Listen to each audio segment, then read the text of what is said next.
الله الرحمن الرحیم زموږ د نن کتاب ورویسي ده هغه د جورج وارول کتاب انیمل پوم دی. انیمل پوم جورج وارول لیکلی دی چې د ډیر وخت د په سب کانټیننټ یعنی برصغیر کې هم تر کړی دی او بیا هلته لندن ته تللی د کتاب د دې ناول اصل کہانی دا ده چې د 1919 کم بالشویک انقلاب سی و بدلون سی و د دې خلاف یې دا کم ناول چې دی دا فکشن چې دی دا لیکلی دی. په دې ناول کې مین کریکټر چې دی هغه یو د پام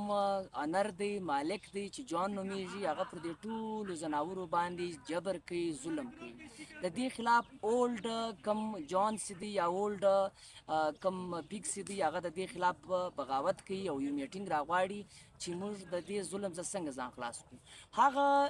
کم میټینګ چې دی راغواړي په هغه کې دی دا ورته وایي چې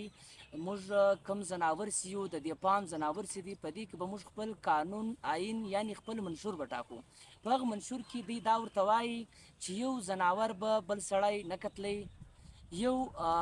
زناور چې دی د بل زناور شان به نه خرڅي، او د کم د جونز د انیمل فارم یا د جان کم مالک چې دی له دې سره به یو سړی هم ناس کا پاسته نه کوي. نو مطلب دا زموږ شیان چې دا به دې ته نه لکو. د دې بعد دا منشور دا عین ورکولو وروسته دا جان چې دی دا مړه کېږي، د دې مرګ واقع کېږي او د دې بعد سنوبال او د نیپولین تر مابین چې دی دا پیکس دی او د دې تر مابین کش بګیر جوړ شي. یعنی دوی خپل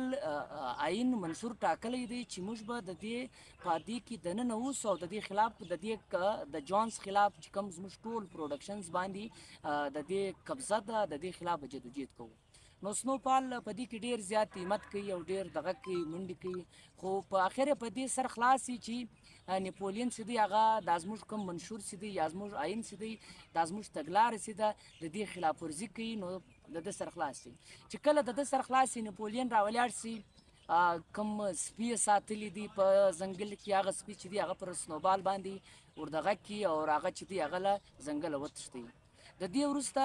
نیپولین چې دی هغه راولاړېږي ټول دا کم دغه چې دی کم دوی چې اصولونه ټاکلي وو چې دغه د فارم مالک چې دی دا ظلم کوي جبر کوي، نو هغه نیپولین ټول بایپاس کو. نیپولین چې ټول بایپاس کو نو دغه کم جانوران چې دي دا میټینګ کوي، زناور چې دي دا ورته وایي بار بار چې دا موږ دا ویلو چې یو دغه چې دی انیمل چې دی هغه به شراب نه کوي، دا دغه چې دی نیپولین چې دی هغه شراب کوي. موږ دا ویلي وو چې دا دغه چې دی د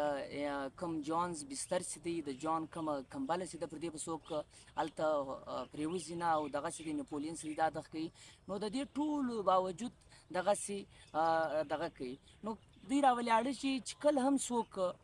خبره کوي اول ورخې سنوبال چې دی نیپولین چې دی هغه د سټالن سره کمپیر کړی دی چې هغه دی وایي چې کله اول ځل سنوبال دغه وکړو د دې خلاف یې بغاوت وکړو، ده ویلی چې دا چې دی له جان سره میلاو دی د فارم له مالک سره او زموږ خلاف ورزي کوي. بیا چې کله بیا دا کم انیملز د دې خلاف راتلو بیا سنوبال د دې دغه سو، ده ویلی چې دا سنوبال چې دی دا زموږ په آئین کې چې دی دا مخ ته خنډ دی او دا خنډونه جوړوي، د دې خلاف یې دغه وکړو. نو داسې مسلسل د خپلو ملګرو چې کوم ملګرو به ده ته ویلی چې کوم موږ آئین منشور جوړ کړی دی چې موږ به دا ویلی چې کوم شی جوان کوي هغه غلط دی یا موږ یو آئین طی کوي یو تګلاره مو طی کړه چې پر دې لاره به ځو، خو دغه باوجوده دا شیان چې دي دا نیپولین ټول بایپاس کو. نو نیپولین چې دی دا سنوبال یې اول دغه کو، بیا وروسته د خپلو ځناورو سره مختلف دغه کول. په دا کې باکسرز بنجامین چې دا خرد دي مطلب ډیر زیات کار کوي، ستړي هم وړي او دوی ته خوراک لږ میلاوږي، او نیپولین پیکس دی هغه کار لږ کوي او دوی ته خوراک ډیر میلاوږي. بیا یو وخت کې دا کم دغه چې دی باکسر چې دی دا زخمی کېږي کار نشي کولای، نو دوی دومره مجبوره کړي چې دوی خپله خوراک لا هم نشي پیدا کولی. وروسته بیا دا ټول سره کښیني په د انیمل فارم کې دا وایي چې دا نیپولین چې دی یو جبر کوي یو ظلم کوي او بل چې کوم موږ